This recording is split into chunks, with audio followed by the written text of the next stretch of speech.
Capítulo 27. À primeira luz do dia, os principais sacerdotes e líderes religiosos reuniram-se para finalizar o plano de matar Jesus. Eles o amarraram e foram levá-lo a Pilatos, o governador. Então Judas, que o traiu, viu que Jesus fora condenado.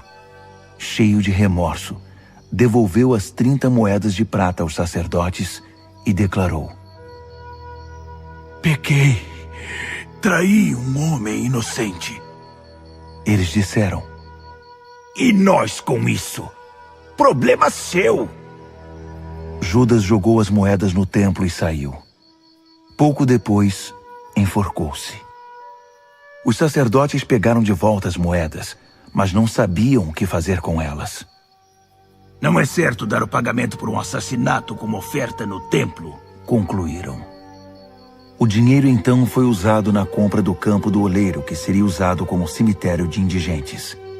É por isso que aquele campo ficou conhecido como Planície do Assassino, nome que permanece até hoje.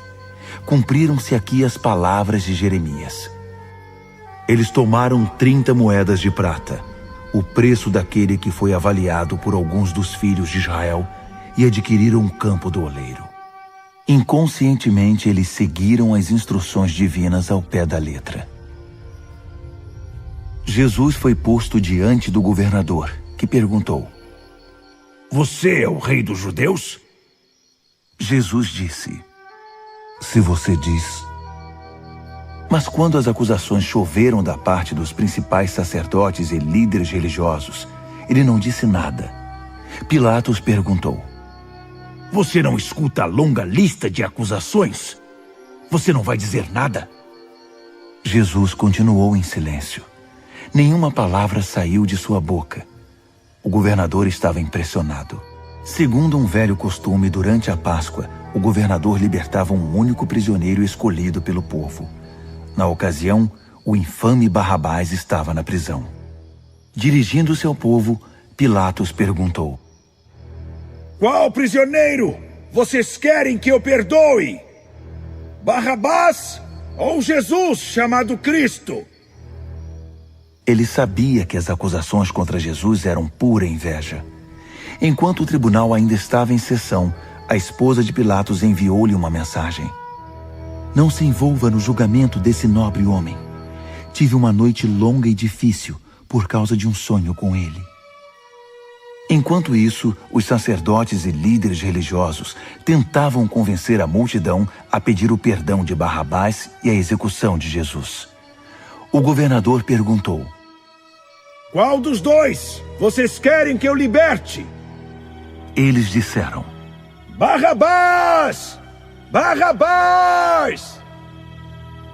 Então, o que farei com Jesus, chamado Cristo? Insistiu. Todos gritaram: Crucifique-o! Crucifique-o! Ele fez a objeção. Mas por qual crime?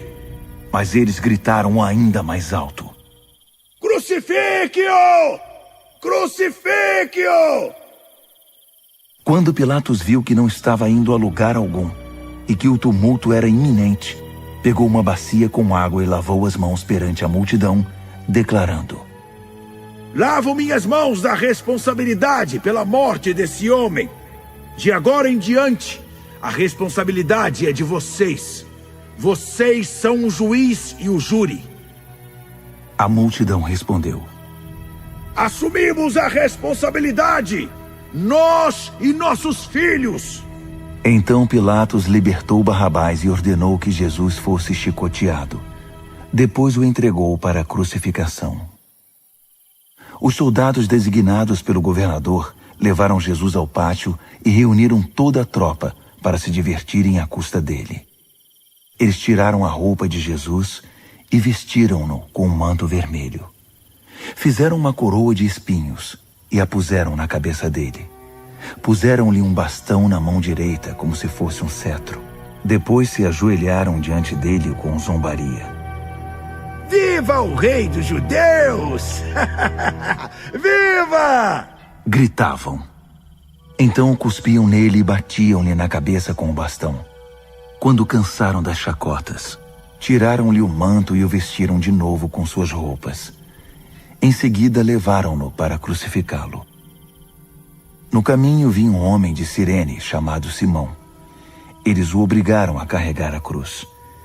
Chegando a um lugar chamado Gólgota, que significa Colina da Caveira, ofereceram a Jesus vinho misturado com fel para aliviar a dor, mas quando ele o provou, recusou-se a beber. Assim que o pregaram na cruz, ficaram esperando sua morte. Passavam o tempo jogando dados e apostando as roupas do condenado.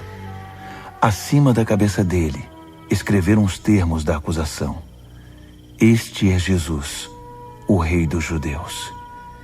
Com ele crucificaram também 2 criminosos, um à direita e outro à esquerda. Os que passavam caçoavam, sacudindo a cabeça e ironizando. Você alegou que poderia destruir o templo e reconstruí-lo em 3 dias. Mostre agora seu poder! Salve-se! Se você é mesmo o Filho de Deus, desça da cruz! Os principais sacerdotes, os mestres da lei e outros líderes religiosos estavam ali, misturados ao povo, divertindo-se e zombando de Jesus.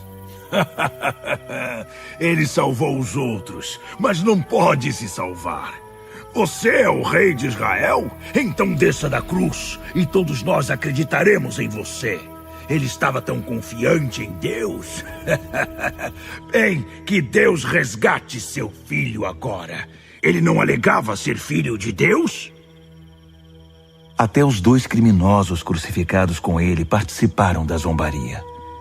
Então, do meio-dia às 3 da tarde, toda a terra ficou na escuridão. Cerca de 3 horas da tarde, Jesus gritou bem alto: Eli! Eli!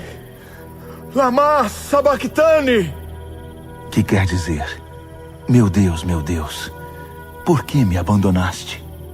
Alguns dos que viram aquilo o ouviram e disseram: Ele está chamando Elias! Um deles correu, pegou uma esponja mergulhada em vinagre e ergueu-a numa haste e deu de beber a Jesus. Os outros brincaram: Vamos ver se Elias vem salvá-lo!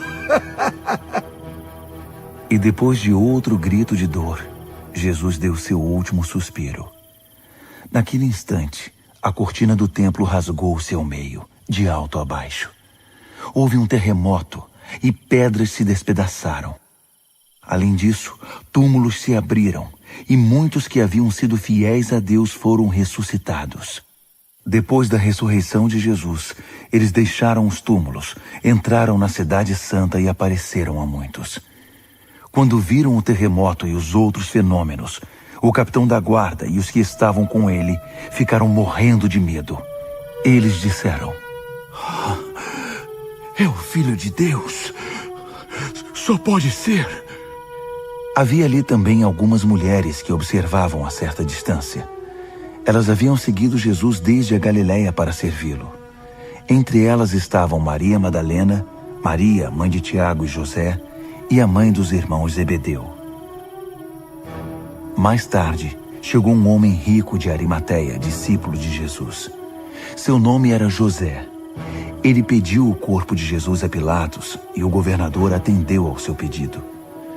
José tomou o corpo, envolveu-o em linho limpo, depositou-o no próprio túmulo, um túmulo novo, havia pouco escavado na rocha, e pôs uma grande pedra à entrada.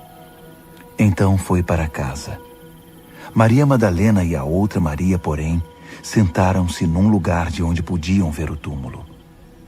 Depois do pôr do sol, os principais sacerdotes e os fariseus pediram uma audiência com Pilatos. Eles disseram: Senhor, nós nos lembramos do que aquele mentiroso anunciou quando estava vivo. Após 3 dias eu ressuscitarei. Precisamos manter o túmulo selado até o 3º dia. Há uma boa chance de que os discípulos dele roubem o corpo e saiam por aí dizendo que ele ressuscitou. Então estaremos em péssima situação. O último engano será pior que o primeiro. Pilatos concordou. Vocês terão uma guarda. Vigiem o túmulo da melhor maneira que puderem. Em seguida, eles saíram, puseram guardas no túmulo e selaram a pedra.